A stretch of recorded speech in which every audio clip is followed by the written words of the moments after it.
let's give it a whirl. Woohoo! I don't know what's going to happen, but we're going to find out. And you're going to hear a little background for just a minute. Okay. I just need to check to make sure it actually goes live.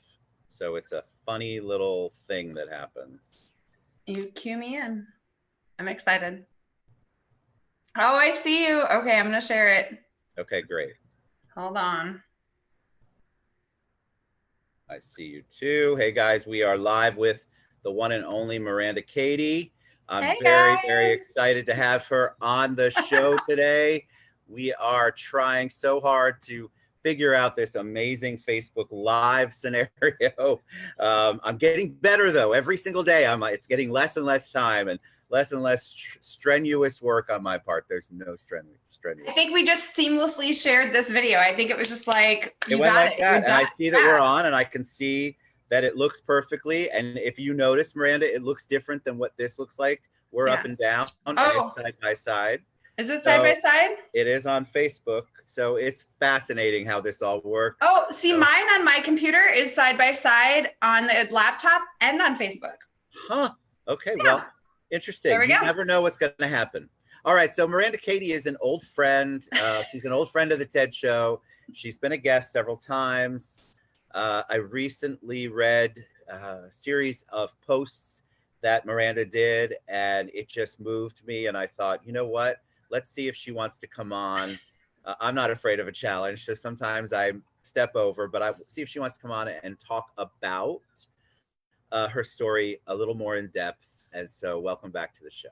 Hey, Ted. Thank you. Yeah, I think this is episode 4. I'm very honored and I'm honored to have you. Well, we did one with your sister, one with Tony Tate, maybe? Yes, Tony Tate, and then one with my sister. I think we talked about mindset, scarcity mindset. I love your sister, yeah. Tony does too. They bond better than her and I do. It's crazy. They keep in touch. All right, so give them a little background on you. Somebody, we've had a lot of added viewers and added supporters since the last time you were on the show. So tell them a little bit about you. So I'm here in Orlando. I'm a luxury realtor, an abstract painter, a writer, an avid gardener, and I stay very, very, very busy. And you're about to find out why. I think that building a life worth living is the most admirable trait you can strive for. Amen. And that's what I commit every day towards doing is creating a life, cultivating a life that I can be proud of, that produces reason and inspiration for others. And I'm rambling, but I'm really excited to be on here with you today. And this is a little bit different because I'm used to having you like right by my side. It's so weird. We were talking, and I want to give a shout out to everybody who's saying hi. Hi, Wyatt. What's up, Christian? Lots of people popping on, saying hello. I think it's a challenge, right? We were talking about how we like people. Like I'm used to having somebody right next to me, my cocktail on this side, which it is, somebody next to me here, and then watching this. But I'm actually alone. We're alone, and so we're trying to figure out how to keep connected, not go stir crazy. See, for my son, Armageddon's perfect because he's in his room in the dark anyway. So. He's a cave troll. He's just like, hide, let me hide. So he's like, I've been prepping my whole life for this, Dad. I'm like, you really have. But I think for most of us, that social interaction or lack thereof is difficult. And so it becomes a challenge. And so I love the fact that Zoom and Facebook and all of this new technology really allows us to kind of weather this crazy storm we're going through. All right, so enough about that. Actually, that's right on point because our first interview together was episode like 109 of the TED Show. And we talked about social connectivity and the internet and building relationships with people that we may not know personally, but we want to know, and how the internet really feeds that. And so how more pertinent during today's society and what's going on right now that we can actually build friendships and relationships with people from afar, even though we're also self-isolated. I'm a huge extrovert, much like yourself. Like I want to hug people, touch people, put me in a room of 200 people. That's where I'm alive. That's where I'm full. And so this being self-isolated, like I literally am now quarantined to our homes for 2 weeks. Thank you, Orange County. Completely alone, which is like, whoa. So all of the video chats, and thank you for this interview so I can get a little bit of a social connection. So thank you. The social connection, like, and I feel like people, and I was the first one that, I have to give a shout out to Renee Funk. Renee Funk kind of pushed my button last week because we had a meeting scheduled, and she goes, I don't understand why you don't want to just have a Zoom meeting. And I messaged her back, and I'm gonna message, I'll show her this later, and said, well, how am I going to connect with people? How is this going to work? Like, because I'm so used to being in the presence of people and close to them and can touch their arm if we're laughing, and so shout out to you, Renee, because honestly, you were the impetus. You got under my skin, and I'm like, all right, I'm going to find a way to do this. And so sure enough, there it was. All right, so let's talk. So I read you did a series of posts. You've shared part of this on the show before, but you did a series of posts. I felt like as I was going through them, some of them I could get all the way through, some of them I couldn't. And that's not because of the typical TED where I was bored. That's because, true story, I'm like, wow. ADD, wow, too long, didn't read. You're wordy and don't know how to spell. This is a fun exercise. But that was not the case with yours. Yours were just some of the most raw posts that I had really ever seen. And knowing you, I know how not difficult, but that was just a big risk you were taking, I feel like, to put it all out there. So share a little bit about the posts, talk about the content, and then talk about the why, like what made you at that point share what you're going to share with us right now. So I think I want to do a little backstory here. Prior to moving to Orlando about 3 years ago, I lived in Sarasota. And for those of you, I love Sarasota. I love the people. I love the ambiance. It just has such a great vibe about it. But it's not Orlando, right? Like, we live in a city that is so warm and accepting and loving. And if I had known that 3 years ago, I probably would have come into Orlando with a different mindset.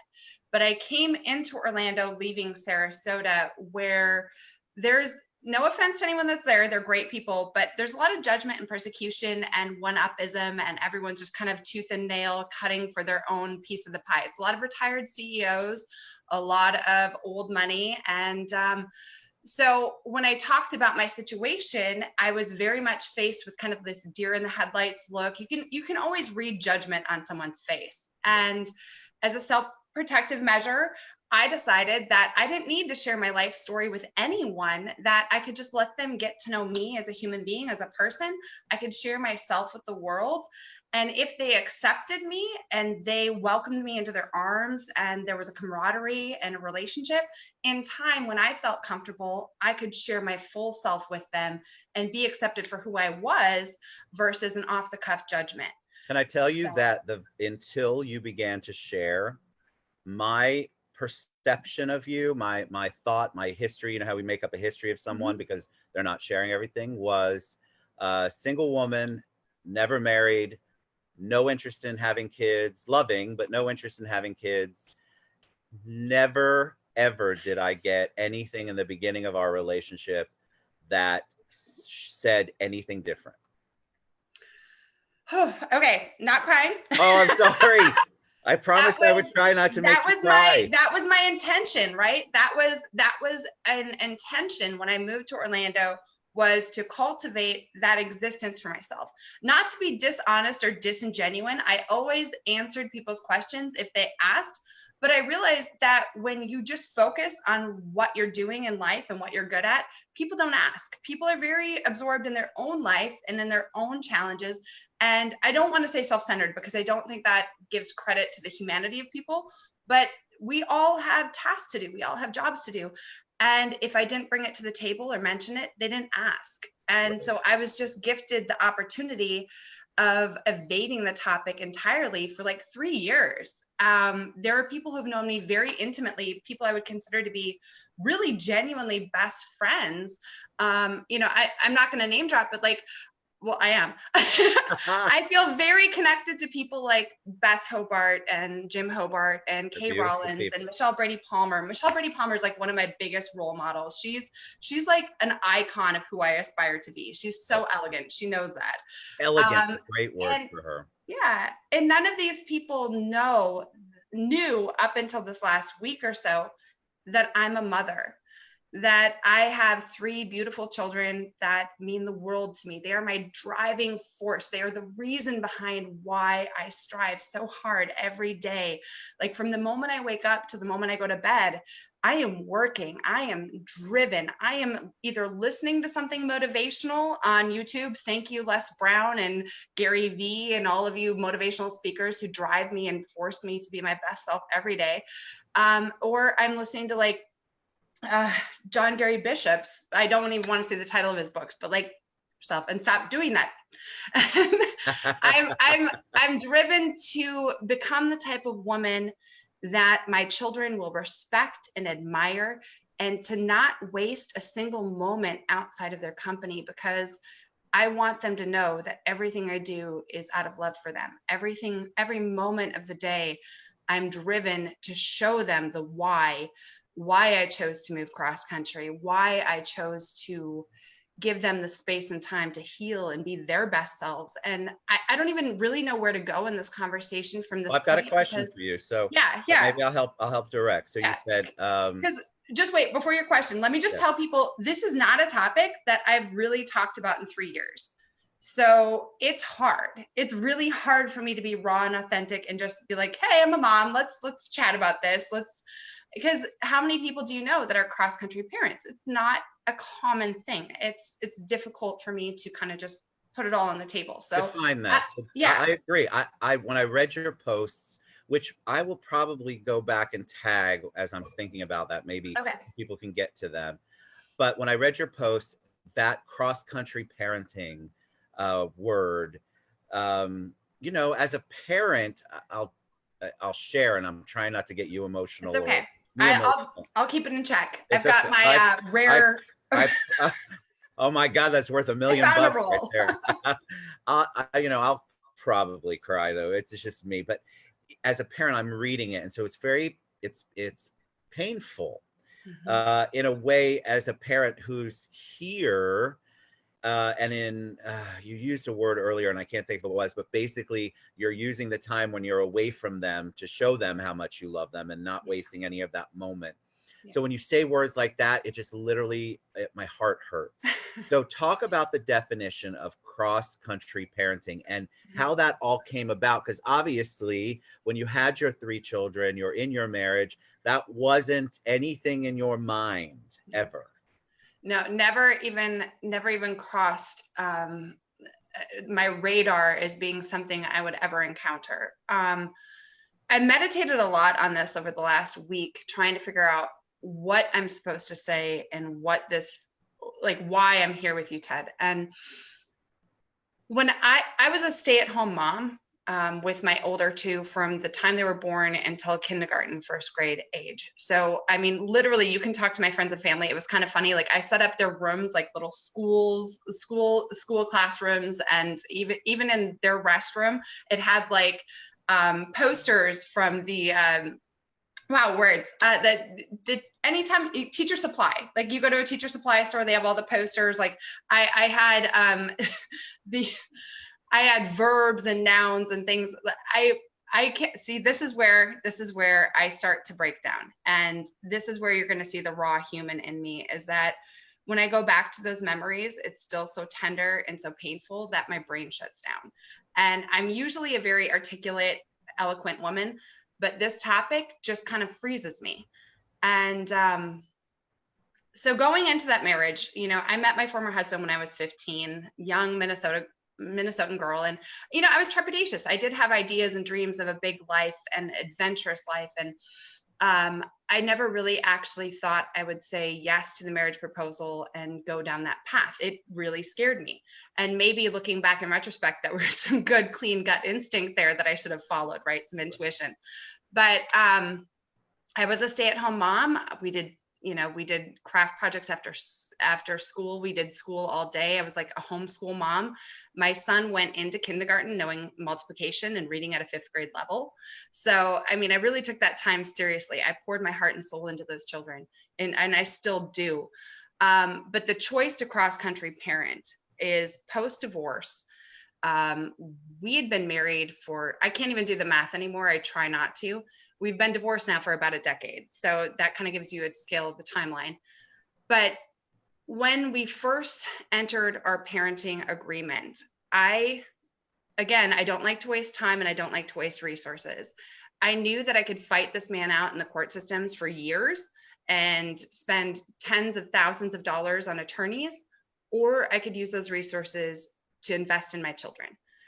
And so rather than fighting with a very stubborn man who had every intention of taking me tooth and nail to get his way and what he wanted, I gave up, Ted. I relinquished to his desires. Technically, on paper to this day, I have like 3 weekends a month, holidays and summers.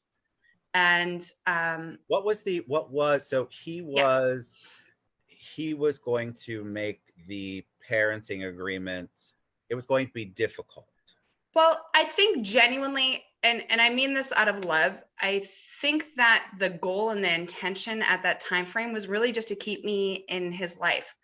And I, honestly saying that I went back and forth in that situation a few times before actually finalizing the divorce, there was a lot of ways that he attempted to keep me in his life and a lot of ways that I knew that wasn't where I needed to be. Sure. And I'm not going to get into the details of all of that because out of respect for my children, I know that eventually they'll be watching this. And I promised myself that out of respect for them, I will never, ever degrade him publicly or privately because he's half of them. And so as much as I could say right now or would want to say, I won't say anything. And I will stick to being a woman of integrity who raises up their father regardless, because he is a man I chose to marry. He is a man I chose to have 3 kids with. And regardless of our cross-country parenting arrangement, he does really love and care about them. They are half of himself, and he has always treated them in that way. So however our relationship worked out, he's always been the type of father that has put their needs first. And for that, I commend him.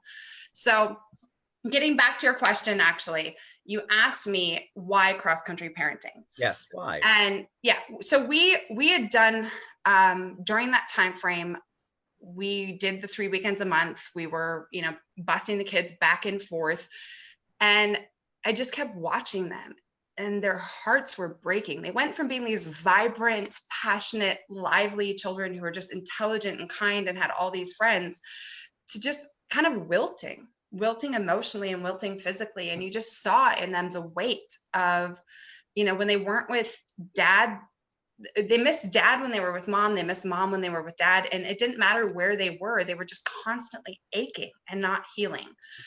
I didn't want that for them. I didn't want them to live a life where they were constantly in sorrow and in pain. And I didn't want to go back to fix that. I didn't want to find myself back in a situation where we were all under the same roof to prevent their pain. And I am the type of person who likes to be self-sacrificial, who will put others before themselves. And I knew that my options were really to take advantage of a job opportunity on the Gulf Coast or to move back into the household. And that's where my mind was at that time. And it was a big risk, but I knew that the whole reason I wanted the divorce to begin with was to teach my daughters and son the type of life they could build for themselves, the type of people they could be, what they could reach for and strive for. And I knew that stepping back into a household in rural Iowa was not facilitating that. I didn't know you were in Iowa. I keep thinking you're still in Minnesota. Well, so there's like a 4-hour. So my mother is in Southeast Minnesota and my former husband's in Northwest Iowa by Sioux Falls, South Dakota. But to me, it's all the same, like rural cornfields, hogs, cattle. Cold. It's all freezing cold. What's that? It's all freezing cold to me. That's all you need to know. Oh, and Ted, random facts just for levity. Do you realize that I am allergic to the cold? You're allergic to the cold. I'm allergic to the cold. I'm going to use that. I'm sure you really are, but I'm going to try to keep that in my little repertoire there to figure out how to use that.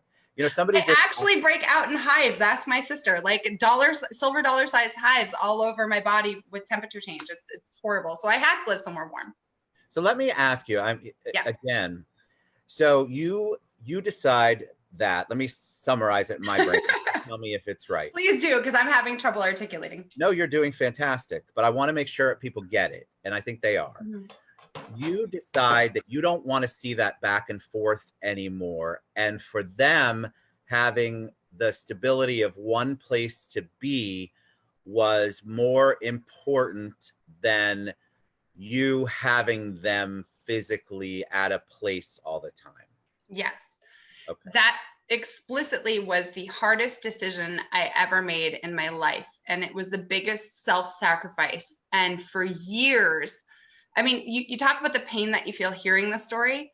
It has been painful, like a cannonball size hole bleeding in my chest with the pain and angst of carrying that decision and that choice. And at first, of course, people questioned me. My family thought I was crazy. You know, I mean, everyone was like, why would you? Most mothers, most parents cannot picture themselves being detached from their children. My sister has a hard time leaving for a weekend or a week. She really has a very difficult time being away from her kids. I'm here with heartbroken thinking about it. My not even in the same world. My oldest daughter with my grandson live in Texas. Yeah. And that's heartbreaking. I want them here. You want them here. So my question would be, how did the children respond? Yeah. Oh, great question. So, you know, the first year was hard. It was hard for all of us. And obviously you're combating another person's, I don't want to say lies and deception. We'll just, whatever the other person instilled, there are things that are said when you're not present that you have to prove or disprove. And it took a long time for them to develop the trust that there's a consistency, that they're going to see me every Christmas holiday, every summer. You know, there were always the very difficult goodbyes, right? The crying tears. But they learned that in time, there was stability there. There was consistency there. And the life that they live with me is so different from the life that they live in rural Iowa that it's been a great growth opportunity for them. And upon detaching and making that choice, immediately their grades improved. Immediately they started reinvesting in their friendships. Immediately they started becoming the type of people that they used to be. And so it really proved that the sacrifice was worthwhile and meaningful. Because right now, like my daughter Liberty, for example, she has a 4.0 cumulative GPA. She is very focused on her studies, an avid reader. She's 14 right now. She spends a half an hour every day studying Latin because she wants to be a polyglot and a linguist and go to Oxford or Harvard and eventually do international business. And she's so streamlined and focused. And this goal could not be a goal of a rural, small town Iowa girl in a town of 5,000 people if she didn't see her mother striving like efforts towards. I honestly think that she's inspired by the life that I've cultivated for myself, given the circumstances. You know, I want to say, wow, Ted, this is the hardest thing I've ever talked about in my life. I appreciate that. I do. She's my life. She's like a mini me. It's so funny. I'll share a video. It's just. May I ask what? Yes. I think people will ask, so I'm going to ask. So I understand that when they're younger, right? So it's hard. So the first thing that I think people would go, well, how is the relation? How did you continue the relationship with them in the most motherly way that you possibly could from a distance? And what's your relationship with them like now? You already mentioned Liberty. Yeah. You communicate daily. I mean, these are things in my mind. With FaceTime, isn't it wonderful? Or Zoom, right? But how did you manage to continue for them to feel that mom was still always there and always an integral part of their life and build those relationships? So that's a great question. And I think consistency is really the key motivating factor. They're the key to that. Any parent, there are struggles. You have, teenagers, they're going hormone changes, social changes. My son Justice, and I hope he doesn't watch this because he'll get mad at me for even mentioning his name. They get to an age where they don't want their picture posted on the internet. They don't want public hugs. He's six, he turns 16 April 14th here coming up, and he's becoming this really unique man. And you know, he has his journey that he's living, and he's gone from being mama's boy for the first 5 years of his life to kind of navigating that journey independently. And we video chat and we stay consistent. I like to send like links that I think will help, things that they're interested in, things that they're curious about. Obviously, we video chat on Facebook Messenger. One of the first things I did was buy them each their own cell phone and set them up on Messenger. I actually had to lie about their birth dates and make them a decade older so Facebook would let them have an account. But we video chat. The school's great about, like, I'm set up on the parent portal for school. I can look at their grades at any minute. I can pay their lunch account online. Their teachers and I email back and forth. Actually, Melissa Wenthy, if she's on there, is my son's Spanish teacher. They're going to Dominican Republic here, hopefully this June. They might not be able to go, but I'm able to do all those things remotely. And I think because we live in a technological society, I can't imagine living the life I live 20 years ago. It wouldn't be possible. Correct. It wouldn't be possible at all. I mean, and unfortunately, all of my children's birthdays are kind of spaced apart. And that's one thing I alluded to in a post today, is that, you know, Liberty turned 14 on December 15th, and Grace turned 11 on March 5th, and Justice turned 16 on April 14th. So going back and forth for all of the birthdays, I mean, I could be doing it, but I don't. And it means that I've sacrificed. I have not really shared a birthday with any of my children in 10 years. I saw that post, which of course made me weepy. Trust me, it makes me weep too. Every birthday, I'm like a mess. People are like, why are you? It's just December 15th. Like, what is your deal today? And I'm like, just don't talk. I just need a day. Well, because I think what I want people to get from this is the sacrifice and the reason. And they may not understand it, but if you've ever watched Kramer versus Kramer, right? Or God forbid, Sophie's Choice, you have to make these crazy choices as a parent. So yours is just, to me, one of those, for me, it would be incredibly difficult, which is what you're expressing right now. It is. And I want people to take away from the fact that this doesn't, so you did it. It doesn't mean you're off jet setting somewhere and the nannies are all taken care and you're disconnected. You're involved in parent portal. I mean, all the things you're saying, that's what we did when the kids were in school too. Yeah. And so you're still actively involved. It's just not, you're not physically there every day. I would say the only real difference is I'm not able to hug them.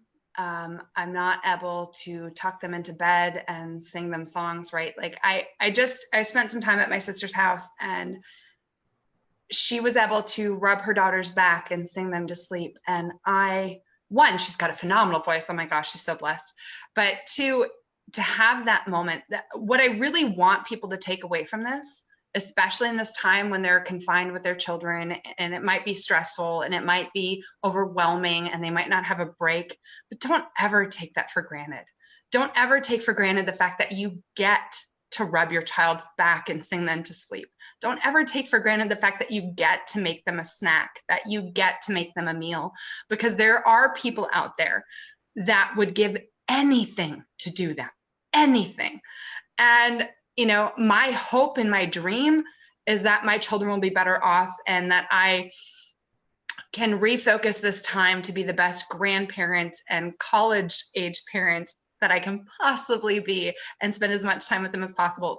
But I pray that every parent out there right now doing the hard daily struggles never takes that for granted, because it's such a blessing. And Ted, it's so funny because I was like, what am I going to talk about today? What are the priorities? What do I really want people to know about this? And I've learned a lot on this journey. And number one is that in any divorce, there's a parent on the other side, you know, and it's usually not a woman, right? It's usually not. And that's just, I do have a few friends here in Orlando right now that are in my exact situation, which I never would have guessed ever. There are a few women who have the exact same situation, if not similar situation as I do. They're not cross-country parents, but they don't have the primary role. But needless to say, I want to share some perspective for people who might be struggling, who might be in a relationship where, and I'm going to be raw for a second, maybe your children's father stepped out entirely and they don't call, they don't text, they don't send a birthday card. They just completely stepped out and moved on to a next chapter. Maybe they have a different wife, maybe they have a different family, maybe they closed that door. And that's a painful thing to talk about and think about. But I can tell you from personal experience, that would be the easy way. It would be so much easier to shut the door, to move on, to forget that you even have kids. It would be so much easier. Hold on, my phone's ringing. It would be so much easier to start over again and to walk away than it is to be present. It is torture. It is absolute torture for any parent. I don't care, man or woman, who has weekends or holidays, to want to have their children with them every single day of their life and only be able to have them in fleeting moments. And I'm lucky. I've done the math on it. And when you count hour for hour, the undivided, like one-on-one attention that my children get with me, most of my colleagues know that in the summers, I don't work. From the time I pick up my kids to the time I take them back, I do not work. I have my colleagues, I have my support team, I have my people work, in conjunction with me. And there's very limited actual real estate business going on in the summers. My children have my undivided attention.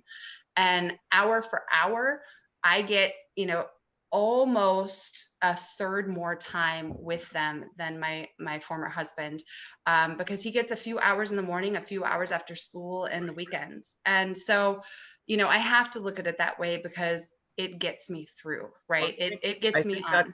That's the best way to frame it. I feel like a lot of times people that have children, they'll spend, and I'm not knocking anybody who has to do this, but we were blessed to have Stacy home. But people, you get them in the morning, you're already aggravated and rushed, and it's a freak out situation. You pick them up at night, you're exhausted. I'm talking about care or school or whatever. You still got everything on your mind. You're trying to unwind. And so that undivided attention that is craved isn't always given. It's not, as a human being, you're not perfect. And so physically mentally it becomes something that just doesn't happen. No. I mean, I remember we joke. I mean, I still can sing almost every song from Barney because there were times where Barney was playing in the background and I was a vegetable on the couch. Like I couldn't figure out how to make it work. And that was the easiest way to do it. So did the kids get undivided attention from me? No, they did not. So yeah, we have to I love the fact that you framed it that way. And I know that is also important for you as what you're going through, because we frame things to help us manage the pain. We frame things to make us manage the hurt part of this. Even though it's good, it doesn't mean as a human being, as a mom, it doesn't hurt. And so I think people need to understand that you do these things and they're the right things. It doesn't mean they're easy. Yeah, it's far from easy. And this morning I spent a lot of time thinking about, I've got a ritual and a routine right now, or I have for a few years, where one of the first things I put on in the morning is some kind of motivational speech, right? I go to YouTube, I have my playlist of things that I Google, and I go for a daily run where, again, I listen to an audiobook that's uplifting and motivational. And I think about who I am in our community right now and what I'm capable of doing for helping others and advancing change and progress. And I could not be this person if I hadn't gone through what I've gone through. I wouldn't be so tenacious. I wouldn't be so driven. I wouldn't be so motivated to change the world and make it a better place if I didn't have the pain that I've experienced with loss and with tragedy and with having to start over. And different people view things from different perspectives, and no one will ever know another person's story entirely, ever. Like, you think about Robin Williams, he's the happiest person we've ever known, right? Like, he's funny, he's witty. No one would ever assume that he was struggling.